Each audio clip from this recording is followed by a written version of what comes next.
This is the Confessions Hotline. Please record your confession after the beep. I got to say, after watching Euphoria, we are one fucked up generation. This is just how we live. All we give a fuck about is drugs, sex, and alcohol. Varsity College Santon. Hello and welcome to season 3 of We Should Be Writing. This season, we unpack your scandalous and not so scandalous university confessions in association with universityconfessions.za on Instagram. I'm Keamogetswe Matlala, and my co-hosts today are Mpho Hlakudi and Elishevah Bome. In today's episode, we are taking a deep and a non-judgmental look into Confession 1773. And we are talking about all things Gen Z, what some people know as Ma 2000. And this is the generation that was born from 1996 to 2020. You are lucky enough to hear the perspective of the series that is Euphoria from 3 Gen Z members today. Let's get into it.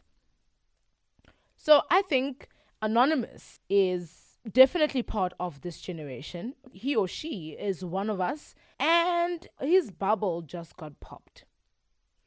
He lived in a bubble, and now he realizes that there's a bigger world outside of this bubble, where more hectic things and chaotic things are happening, and he is not getting a piece of the action. And it's quite shocking to him. So let's actually get into the context of Euphoria. What is Euphoria for someone who hasn't seen it already, Ellie?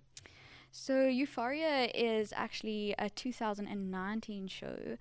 So it's not any new, but I think it's going to always stay in the media for some reason or another. But basically, it's a series that follows a group of high school students as they navigate the world of drugs and sex and identity and trauma and social media and love and lack of love and friendship in the world, which I think is a bit unstable. And so, yeah, as I said, it premiered in 2019 and it recently finished premiering its second season.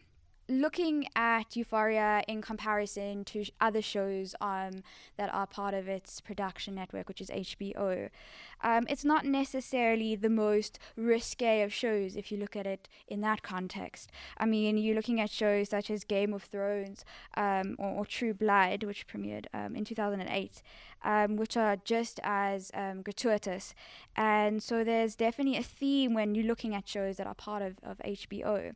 However, I think what really caught people was, unlike these other shows, which feature characters that are a lot older, this Euphoria is really teen focused, and these people are in high school.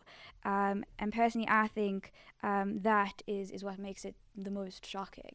But is it really shocking? Because I have seen a bit of this. I think a tip of the iceberg is something that I've actually witnessed in my high school career. It's nothing new. Definitely, it's nothing new. I attended a boys only boarding school, so boys will always be boys, because I used to see boys sneaking out, going to the nearby taverns, doing all sorts of unruly things. And actually, one of the places we had, it was a secret meeting place inside our boarding school, actually, was called Jamaica. And, that's where people would go to smoke weed and, chill and all of that. Hence the name Jamaica, and it's just like a weed spot. Yeah, I think we're just moving towards a time in our lives where we are just becoming more liberal in representing what actually really happens in society. Yeah, I think recently, within the last 5 years, from a show perspective, there have definitely been shows similar to Euphoria. I mean, you're looking at shows such as 13 Reasons Why on Netflix, or even movies that were as gratuitous, such as Spring Break. I think a reason why we are seeing Gen Z in this type of way is because from our move from network television to streaming platforms, there's less restrictions in terms of nudity and what's allowed to be showed. Usually these shows would have been showed after midnight. They would have been, kept for an older generation to view. Now, because of streaming, there's a lot more freedom. And with that freedom, storytellers and directors, producers have an ability to show and tell real stories that are authentic and in the most authentic way. But my question is it actually authentic? What we see, is it authentic, Mpho? I certainly don't think so, because the show's director and writer, Sam Levinson, is a middle-aged white man who is writing a narrow stereotypic depiction of Gen Z, which of course he's not even a part of. He knows nothing about this, and this has got him into hot water before. I think for me, Gen Z is not a homogeneous group, because we all have different experiences. We come from different backgrounds, different cultures, and we all behave differently. You can't just paint the entire Gen Z in one brush and expect them to behave the same: drugs, alcohol, and so forth. It's just not an accurate depiction of who Gen Z is, what Gen Z is about. Yeah, from a personal perspective, I grew up in a very safe and sheltered environment. I was in a high school. There were 70 girls. It was an all-girls school. We were not encouraged to mix with the boys or party in any way. I'm lucky that my parents were always keen to tell us about what would happen in the real world and the things going on. And so I was aware of it. I just never really experienced the type of stuff that is depicted in Euphoria and that depicts Gen Z. So my experience of being a Gen Zer is going to be a lot different to someone else's. But Kia, what was your experience like? Do you think that it's authentic? I think to a certain extent it is authentic, mainly because I saw it with my own two eyes, and at some point I was the one bunking classes. I was the one maybe not smoking, but being around people that actually did smoke, people that actually abused substances, people that actually went partying quite a lot. I think I just had the self-discipline, luckily for me, but I would be invited to these things because they would happen just within my reach.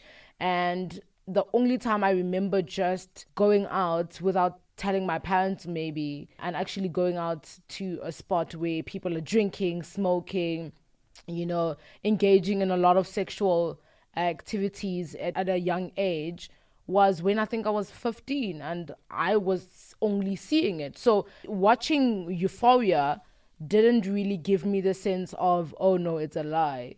Because I knew that it is something that happens, maybe not in the same magnitude, extent, different contexts, definitely, but high school learners do engage in such things. And I think with generations, it just becomes easier and more free. But I share this opinion actually, or this experience with pop sugar writer Lauren Anderson, who said that Euphoria actually parallels a few of the experiences that she had in high school, and that Euphoria as a series has brought back a rush of memories from her youth. So I kind of relate to her on this. In another interesting piece by Olivia Pym, who writes for Esquire, she discusses how Euphoria actually isn't about Gen Z, but rather it's a fantasy revision of high school for millennials. And in terms of, the queries about how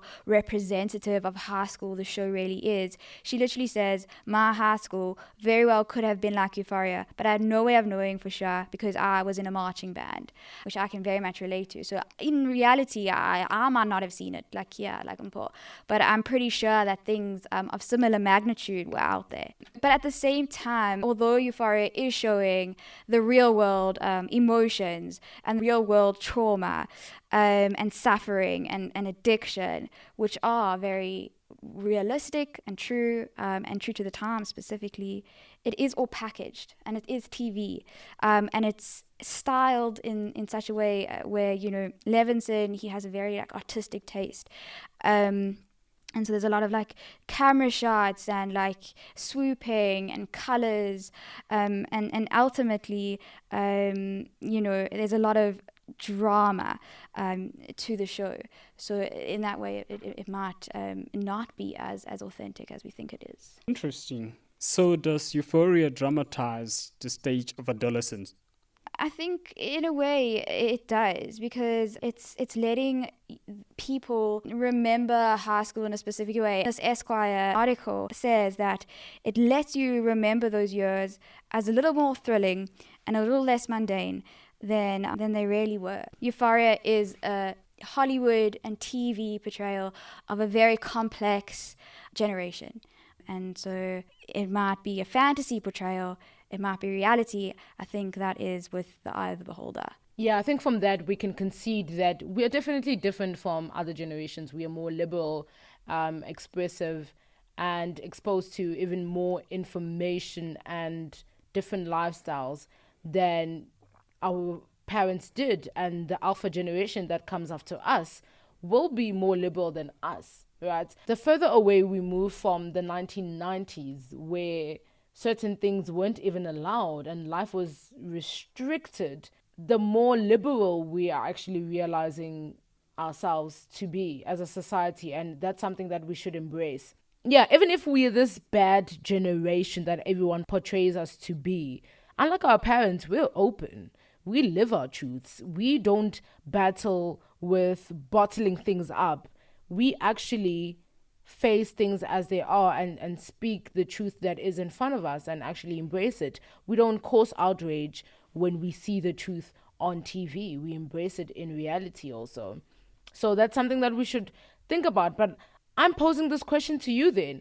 Are we a fucked up generation? Do you think the Gen Z is the generation that we've always been warned about? Maybe that explains the outrage that people even had in 1999, when everyone was thinking, oh, now it's the 2000 era, things are going to be different, because there was an outrage of the world ending late 1999 going into 2000. Y2K. So that's the Y2K, you know? So, I mean, are we really a fucked up generation? Do you think the outrage was warranted, seeing what we've become? Or you just think it's just another generation, we'll get over it and it'll pass? Because in the end, every generation is a little fucked up. That's the question to you. Let us know what you think on our social media pages. It's Vetsvuvuzela on Twitter, Facebook, and Instagram. Don't forget to follow us. For now, thank you for giving us an ear. You definitely got the Gen Z perspective on Euphoria. Stay tuned for our next set of confessions.